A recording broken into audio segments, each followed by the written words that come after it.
उपासक अपने आराध्य देव का दृढ़ भरोसा, ये अहंकार से रहित जो महापुरुष का सेवन करने वाले हैं उन्हीं को ये भरोसा प्राप्त होता है। नहीं, अहम जनित जो कर्म करे उसका तो भरोसा होता है, लेकिन प्रियालाल के चरणों का भरोसा नहीं होता। ये रहस्य रघुनाथ कर बेग न जाने कोई, जो जाने रघुपति कृपा तो सपन्यों मोह न होए। यह रहस्य रघुनाथ कर बेग न जाने कोई, जल्दी कोई ये समझ नहीं पाता, जो समझ गया फिर वो जानत तुम्हें तुम्हें हो जाए, फिर किंचन मात्र भेद नहीं रह जाता, वो अभेद स्थिति को प्राप्त हो, वो प्रेम स्वरूप हो जाता है, जानत तुम्हें तुम्हें हो जाए। श्रीपाद प्रबोधानंद जी महाराज कह रहे हैं, ये वृंदावन धाम है, साधो शक्नोषि नो चेत सकलमपि हठात स्वप्न कल्पम विहातुम, तर्हि त्वं ध्याय वृंदावन मनुषौ अथोपास्य वृंदावनेशौ, तन्नामान्येव नित्यं जप सततमथो तत्कथां संसृणुष्व, श्रीमद् वृंदावन स्थानथ परिचर्भो भोजनाच्छादनाद्यैः। इसमें साधो संबोधन करते हैं, अर्थात ये जन साधारण से ऊपर उठी हुई बात है। जो सतमार्ग में चल पड़ा है, जिसने निश्चय कर लिया है कि इसी जन्म में मुझे प्रिया प्रीतम की प्राप्ति करनी है, वो साधो ही हो गया। वो चाहे पैंट शर्ट में हो, चाहे वो धोती कुर्ता में हो, साधो का तात्पर्य उसके स्वभाव से है। बाहरी वेश से केवल साधु नहीं माना जाता। वेश के साथ आचरण नहीं है तो वेश तो कालनेमी ने भी रख लिया था। वेश तो बहुत से कत्ल करके भी रख लेते हैं। वेश तो बहुत से चोर और ठग भी रख लेते हैं। वेश रखने में कितने मिनट लगता है? थोड़ी देर के लिए वेश रखा, फिर संसारिक वेशभूषा में फिर ऐसे विचरण कर रहे। कई ऐसे प्रसंग पाए गए। वेश का खास महत्व आचरण से है। यदि आचरण नहीं तो वेश का कोई खास महत्व नहीं है। साधो सकनोषि नो चेत सकलमपि हठात स्वप्न कल्पम विहातुम। अय साधो, अय उपासक, तू इतना बात समझ ले कि जितना तू इस संसार का वैभव सुख देख रहा है, एक स्वप्न है, स्वाप्निक है, काल्पनिक है, सत्य नहीं है। हे साधो, सकनोषि नो चेत सकलमपि हठात स्वप्न कल्पम विहातुम। यदि तुम मेरी बात मान सको और ऐसा कर सको, क्या ये जितनी भी भोग सामग्री, जितने भी भोग प्रक्रियाएं, जितना भी वैभव, ये एक स्वाप्निक है। श्रीपाद जो कह रहे हैं वो भगवान शंकर पहले ही बोले, उमा कहूं मैं अनुभव अपना, सत हरि भजन जगत सब सपना। बड़े बड़े महापुरुषों ने कहा, ब्रह्म स्तंभ पर्यंतम सर्वम मायामयम जगत सत्यम सत्यम पुनः सत्यम हरेर नामैव केवलम। भगवान नाम केवल सत्य और सब झूठा है। ये जो आज दिखाई दे रहा है कल नहीं रहेगा, जो कल नहीं था वहां आज कुछ और दिखाई दे रहा है। बड़ा विचित्र माया का खेल है, ये काल्पनिक है, स्वाप्निक है। तर्हि तुम ध्याय, तुम ध्यान करो। किसका? बोले वृंदावन मनुष्यम अथो उपास्य, जो वृंदावन में रात दिन जिनकी उपासना होती है, श्यामा श्याम, इनका तुम ध्यान करो। इस संसार का चिंतन मत करो, ये काल्पनिक है, ये स्वाप्निक है, ये नष्ट होने वाला है। बोले बहुत कठिन है प्रिया प्रीतम का चिंतन करना, श्यामा श्याम का चिंतन करना। तो बोले वृंदावनेशौ, वृंदावन आ जाओ, यहां आध्यात्मिक पावर तुम्हारे हृदय में जागृत होगा। बहुत बड़ी सामर्थ्य है धाम की। तुम्हें सत्संग मिलेगा। जब भगवान विशेष कृपालु होते हैं तब सत्संग में भेजते हैं। कोई कोई कृपा की अवहेलना करके सत्संग से लाभ नहीं ले पाते हैं। कोई बिरले होते हैं जो सत्संग रूपी अमृत का पान करते हैं। क्या सत्संग रूपी अमृत से मिलता है? बोले तन नाम अन्य नित्यम जप, अन्य नहीं, तन नाम। तन नाम श्यामा श्याम का, जहां कहा तरहि त्वम ध्याये, श्यामा श्याम का ध्यान करो। कौन? वृंदावन मनुष्यम अथो उपास्य, वृंदावन में रात दिन जो उपास्य देव है, जिनकी उपासना होती, तरहि त्वम ध्याये, उनका ध्यान करो श्यामा श्याम का। बोले बड़ा कठिन है, कैसे ध्यान करूं? तो बोले वृंदावनेशौ, आओ वृंदावन, और वृंदावन में रसिकों का संग करो तो तन नामान्येव, तुम्हारे हृदय में अन्य भाव हट करके नाम में प्रीति होने लगेगी। तन नाम राधा राधा, राधा वल्लभ श्री हरिवंश, राधा वल्लभ श्री हरिवंश। नित्यम जप, नित्य जप, तो तुझे दिखाई देने लगेगा कि संसार स्वाप्निक है। सतत मथो तत्कथाम संसृणुस्व, तू निरंतर सत्संग सुन, भगवत चर्चा सुन, इसका बहुत बड़ा प्रभाव पड़ता है। बड़े बड़े चोर भगवत प्राप्त हो गए, हिंसक भगवत प्राप्त हो गए सत्संग से। सतत मथो तत्कथाम संसृणुस्व, देखो भगवान की विशुद्ध कृपा का फल आप अपने ऊपर। आप यहां 2 बजे से 2:30 बजे से 3 बजे से ऐसे तैयार होकर पंक्ति में खड़े रहते हैं। जो सत्संग सुनने के रसिक जन हैं, 4:15 बजे से सत्संग प्रारंभ हो जाता है। आप लोग यहां आकर के केवल वो वार्ता ही तो सुनते हैं ना, लौकिक वस्तु तो कोई नहीं मिलती कि बाद में प्रसाद मिलेगा। ये है भगवान की विशुद्ध कृपा कि आप अपनी नींद का त्याग करके, आराम का त्याग करके, शरीर सुख का त्याग करके भगवत सुख के लोलुप होकर सत्संग में बैठे। ये केवल भगवत कृपा है, केवल भगवत कृपा। बिनु सत्संग विवेक न हुई, और राम कृपा बिनु सुलभ न सोई। भगवान की कृपा से ये सुलभ। कितने सत्संग में सुन रहे हैं, कितने भारतवासी हैं, कितने हैं? विचार करो, 140 करोड़ कितने लोग सुन रहे हैं, या कितने यूट्यूब से सुनेंगे, उनमें से कितने पकड़ेंगे? भगवत कृपा पात्र ही सुन पाएंगे। सतत मथो तत्कथाम संसृणुस्व, भगवत प्रेमी महात्माओं के मुख से भगवत चर्चा सुनो, प्रिया प्रीतम का नाम जप करो। और बहुत जोर की बात करें, अगर नाम में प्रीति नहीं हो रही, भगवत चर्चा सुनने में प्रीति नहीं हो रही, तरहि तुम ध्याये वृंदावन, रात दिन जिनकी उपासना कर रहे हैं रसिक जन, उन प्रिया प्रीतम का ध्यान नहीं हो रहा, तो फिर कहना श्रीमद वृंदावन स्थानत परिचर भो भोजना छादनाद्यैः वस्तु कोटि गुणम श्रुतम सकृतम वासो नवासादि भी। तुम्हें एक उपाय बता रहे हैं जिससे तुम्हें जल्दी लाभ मिल जाएगा, कि जो वृंदावन वास कर रहे हैं भगवत प्रेमी जन, आप उनकी सहायता कर दो, परिचर्या कर दो। भोजनाच्छादन दी, उनके जल की व्यवस्था, भोजन की व्यवस्था, वस्त्र की व्यवस्था, वास की व्यवस्था। वस्तु कोटि गुणम श्रुतम सुकृतम वासोन्नवासादि भी, वस्त्र है, अन्न है, जल है, व्यवस्था उनके रहने की। तो बोले जो ऐसा करता है तो अन्य जगह से करोड़ गुना बढ़कर उसको यहां लाभ मिलता है। वस्तु कोटि गुणम श्रुतम सुकृतम, सुकृतम माने मतलब पुण्य। जैसे आप गांव में अपने 50 को भोजन पवावे और फिर संगम प्रयागराज तीर्थ में जाके भोजन, तो बहुत बड़ा अंतर हो गया। फिर काशीपुरी में, द्वारिकापुरी में, अयोध्यापुरी में, मथुरापुरी में, कांचीपुरी में, अवंतिकापुरी में, इनमें पवाएं तो उससे भी बहुत बड़ा अंतर पड़ा, बड़ा लाभ मिलेगा। लेकिन श्रीधाम वृंदावन में यदि वास करने वाले जन हैं, उनको भोजन है, वस्त्र है, उनके वास की व्यवस्था है, तो वस्तु कोटि गुणम श्रुतम सुकृतम वासोन्नवासादिवीर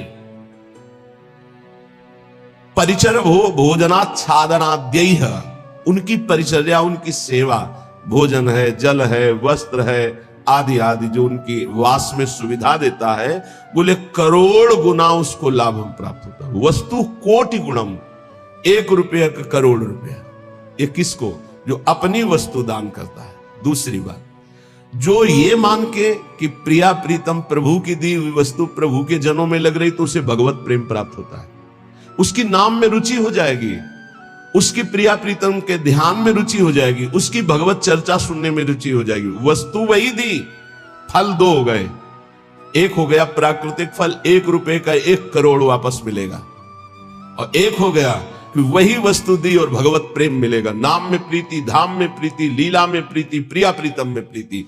पर एक अपना मान करके अर्पित करता है कि ये मेरी संपत्ति मैं दान कर रहा हूं, तो उसे करोड़ गुना बढ़कर मिलेगा। और एक तो दियम वस्तु गोविंदम तुभ्यमेव समर्पय, हे प्रभु आपकी दी वस्तु आपको समर्पित कर रहा हूं। इससे उसे भगवत आराधना में रुचि प्रकट हो जाएगी, जो अत्यंत दुर्लभ बात है। यदि वो वृंदावन वास नहीं करता और वो वृंदावन वास की व्यवस्था करता है, वृंदावन वासियों की जो विरक्त भाव से वास कर रहे हैं, जिनके जीवन का उद्देश्य प्रिया प्रीतम है, उनके वास की व्यवस्था में कुछ सहयोग करता है, तो बोले तीर्थे वासी तुम स्वयं ही तरति दो तो सा यत तारेत, उसको डबल लाभ मिलता है।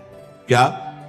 वो स्वयं तरता है, अपने परिवार को भी तार देता है। वृंदावन वास नहीं हो पा रहा तो भी उसे वास करने वाले से बढ़कर लाभ मिल रहा है, क्योंकि वास करने वालों की व्यवस्था कर रहा है वो। पर देखो, दो प्रकार का लाभ होता है, एक होता है लौकिक लाभ, एक होता है पारलौकिक लाभ। यदि आपने पारलौकिक लाभ का संकल्प करके संतों की सेवा शुरू की है, तो खेल कुछ और होगा जिसे तुम पहले समझ लो। और अगर लौकिक लाभ के लिए शुरू किया है तो खेल कुछ और होगा, उसको पहले समझ लो। एक पूज्यपाद उड़िया बाबा जी के निज जन हमें 25 वर्ष पहले मिले थे, महाराष्ट्र के थे वो, बाबा से संबंध रखते थे। परिक्रमा में मिले, बड़ा आनंद मिला क्योंकि अपने प्राण प्रिय बाबा के जन थे। तो उन्होंने घटना सुनाई चलते चलते, पानी घाट से लेकर चामुंडा मोड़ तक चर्चा ये चली थी। तो उनका बड़ा दिव्य धाम है, यहां के वासियों की सेवा का बड़ा दिव्य फल है। वो प्रसंग वशात याद आ रही, सत्संग में एक दो बार सुनाया, पकड़ पाओगे तो याद आ जाएगा। तो एक बड़े धनी मानी दिल्ली के जन थे, घटना थी, फैक्ट्रियां थी, खूब धन, अकेला लड़का सब। तो उनको कहीं संतों के संग से एक बात लाभ की सुनने को मिली कि वृंदावन के विरक्त रसिकों का अगर सेवन किया जाए, सेवा की जाए, परिचर्या की जाए, तो बहुत जल्दी लाभ मिलता है। तो उन्होंने प्रार्थना की वृंदावन में आकर कि कैसे सेवा की जाती, मुझे तो पता ही नहीं। तो उनका संतों को निमंत्रण दो और सुंदर भोग पवाओ, और उनको वस्त्र है, भेंट है, जो उनका आप कर सके, फल फूल। अच्छा, ऐसा। तो उन्होंने पूछा कि आप चाहते क्या हो? तो उनका भगवान की प्राप्ति। बोले होश में बात करना, आप जो बात कर रहे हो बहुत बड़ी बात है, पीछे मत हटना। तो उनका प्राणों की बाजी लगाकर, भाई इस बात की पूर्ति के लिए हम तैयार है कि मुझे भगवान चाहिए। तय करो साधु सेवा और तुम्हें भगवान मिलेंगे पक्का। अब वो वृंदावन के प्रेमी जनों की सेवा करते, 100-500 संतों को निमंत्रण देते, सब पवाते। धीरे धीरे इतना संतों से प्रेम हो गया कि प्रार्थना की कि दिल्ली में हमारे घर को पावन करो। तो प्रति महीने बस लाते, 2 बस, उनमें संतों को बैठालते, बहुत उत्सव मना करके वहां ले जाते, पवाते, अच्छी भेंट, कपड़ा लता, फिर उनको यहां छोड़ने आते। ऐसा चलने लगा। वृंदावन में तो सेवा करते ही, खूब धन था, वो अपने घर भी ले जाते। एक दिन यही रमण रेती में बस खड़ी थी, ये घटना कोई कथा नहीं, यही रमण रेती में बस खड़ी थी। एक विरक्त संत जो कभी वृंदावन से बाहर ही नहीं जाते थे, कभी निमंत्रण में किसी के नहीं जाते थे, भिक्षावृत्ति से जीते, वो जाके बैठ गए। तो जब सब संतों ने देखा, कहा बाबा तुम्हें पता है ये दिल्ली जाएगी बस और वहां निमंत्रण है? कुछ नहीं बोले, बैठे थे। सबने सेठ से कहा तुम्हारी साधु सेवा सफल हुई। ऐसे विरक्त जो किसी का भी प्रतिग्रह नहीं लेते, भिक्षावृत्ति से जीते हैं, ऐसे अकिंचन महापुरुष पता नहीं क्यों, कौन सी कृपा उदय हुई कि वो आपके घर दिल्ली आए हुए। वो बैठे पंगत में, पाए, और जब वो सामने भेंट देने आए तो बोले ये भेंट लेने नहीं आया हूं, तुझे लेने आया हूं, चल वृंदावन। उनका बाबा मैं तो वृंदावन जाता ही रहता हूं। और वो बस चल वृंदावन, चल वृंदावन। तो बाबा तो वृंदावन जाता ही रहता हूं, अभी चल सकता हूं आपके साथ, पर वो और उत्तर नहीं, चल वृंदावन। अब संतों की एक अलग भाषा होती है, उसे समझना कठिन। भेंट नहीं ली, चल वृंदावन। सबको भेंट दी, फिर सब बैठे, विदा हुए, आए। उसी दिन एक्सीडेंट हुआ और उनका पुत्र राधे श्याम। अब हाहाकार मच गया, क्योंकि वही उनके ऐश्वर्य का अधिकारी था। भारी अंदर उच्चाटन पैदा हुआ, कुछ अच्छा न लगने लगा। साधु सेवा, भगवत भाव सब पानी में। बड़ा निष्ठा रखना मुश्किल है। जब ये खबर वृंदावन आई तो वही संत गए जो हमें चर्चा सुना रहे थे, और जाकर उसे कहा कि ए भाई, वो ऐसे नहीं आए थे, वो जो विरक्त आए थे, वो आपको भगवान की प्राप्ति कराने आए थे। चलो वृंदावन, आप अश्रद्धा मत करो, ये आपके लिए बहुत बड़ा योग बना है। तुम्हारा पुत्र भगवत प्राप्त हो गया है। शरीर पर वो पूर्व प्रारब्ध कर्म के अनुसार एक्सीडेंट से छूटा, पर वो भगवत प्राप्त हुआ। शरीर का हेतु जो छूटने का होता है बड़े बड़े महापुरुषों को होता है। जैसे पूज्य बक्सर वाले मामा जी, बड़े महापुरुष, भगवत कीर्तन होते हुए जा रहा था और एकदम एक्सीडेंट हुआ और बोले राधा। बरसाने से दर्शन करके जा रहे थे कहीं भगवत संगोष्ठी में, शरीर पूरा। तो शरीर का हेतु पूरा होना उसकी गति से मतलब नहीं रखता। बोले तुम्हारा पुत्र परम गति को प्राप्त हुआ है। अब वो सब मिटिया मेट कर दिया, सब बेच बाच करके सब संतों में बांट दिया। वृंदावन आकर पति पत्नी भगवत प्राप्त हो गए। वो बात उन संत भगवान ने सुनाई। ये कब होता है? डरना मत, मुझे भगवान चाहिए, मुझे भगवान चाहिए। क्यों? ये भगवान चाहने वालों के साथ ऐसा क्यों होता है? क्योंकि ये भगवान ही सब रूपों में है। वो कहते मेरे इन रूपों को तो तुम्हें पसंद, आओ मेरे सच्चिदानंद रूप में आओ। तो सबकी ममता ताग बटोरी तुम नहीं कर सकते, वो बटोर लेते, आओ मेरे सिवा रही नहीं गया कोई। ये कृपा होती है। हे युधिष्ठिर, जिस पर मैं कृपा करता हूं उसका सबसे पहले प्रियजनों से वियोग कराता हूं और धन का अपहरण कर लेता हूं, और किसी का भी किसी योग्य न रखकर, किसी काम लायक न रखकर उसे ऐसा कर देता हूं कि सिर्फ मेरा ही भरोसा, मेरा ही आश्रय। तो एक शब्द में कहा, उसका सर्वनाश कर देता हूं। आओ होली खेलो। सर्वनाश की होली खेलना हो तो श्री कृष्ण से प्यार करना। डर गए ना? डरना मत।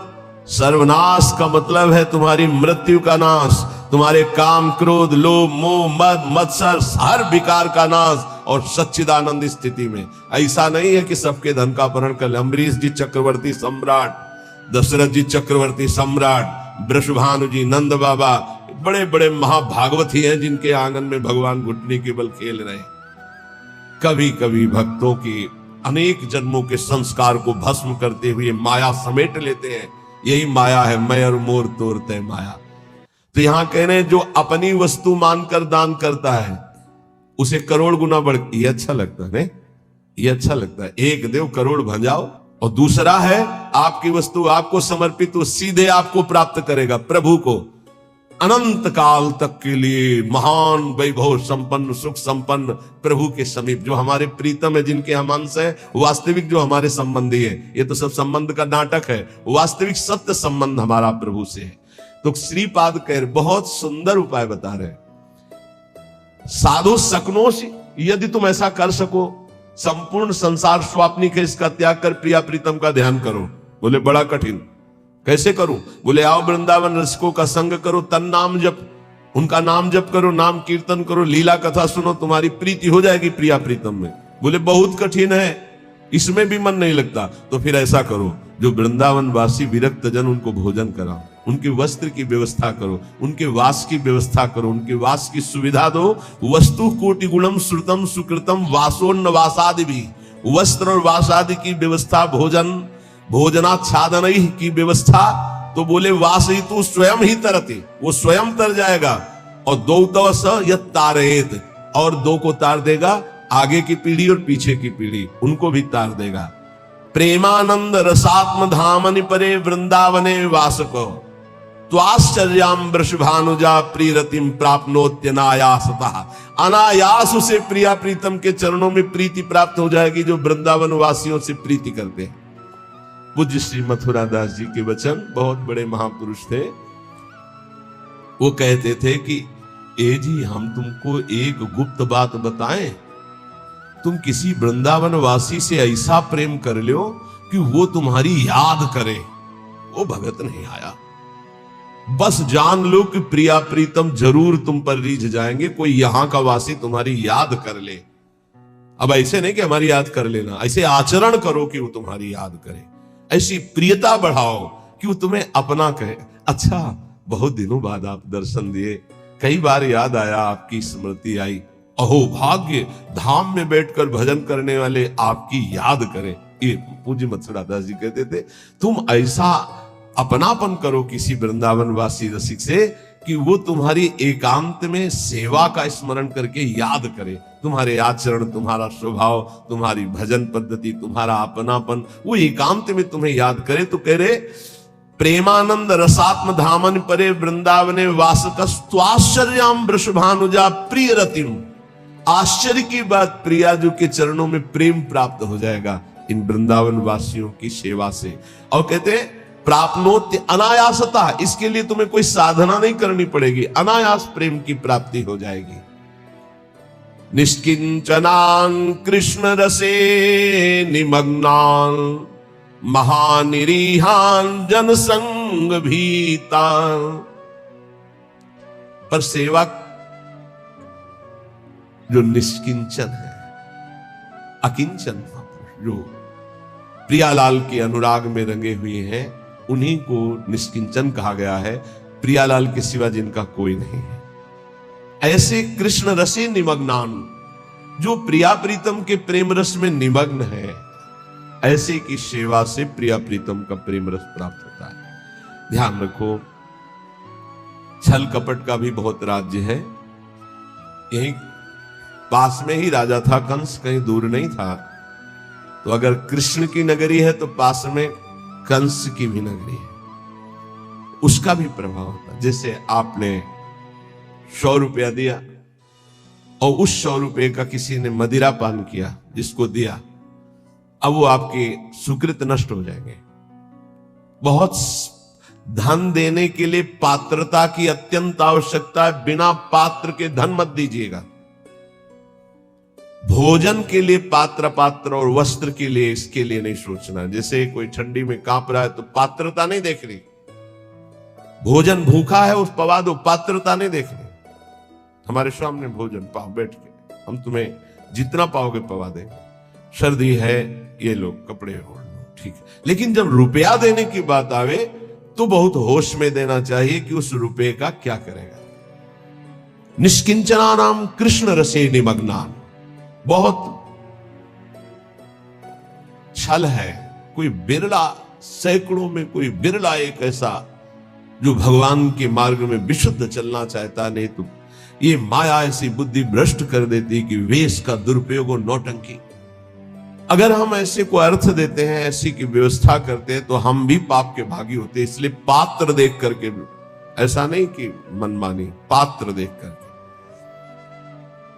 भगवान के निज जनों के द्वारा कभी अभद्र व्यवहार नहीं हो सकता, ये बिल्कुल दिमाग में लिख लो। ऊसर बरसई तृण नहीं जामा, संत हृदय जिम उपज न कामा। जैसे ऊसर में तृण नहीं जमता, ऐसे संत के हृदय में अभद्र भाव नहीं आ सकता। भूल न देह कुमारग पाऊं, ये जो जीने के लिए इस वेश को स्वीकार कर लेते हैं, उन बहुत हानि हो जाती है। क्योंकि उनका उद्देश्य केवल रसेंद्री जनेंद्री इंद्रियों का भोग होता है, और बहुत बुरी तरह उपहास करते हैं इस वेश का। इसलिए यहां जहां सेवा की बात आई है, वहां एक शब्द और आ गया है,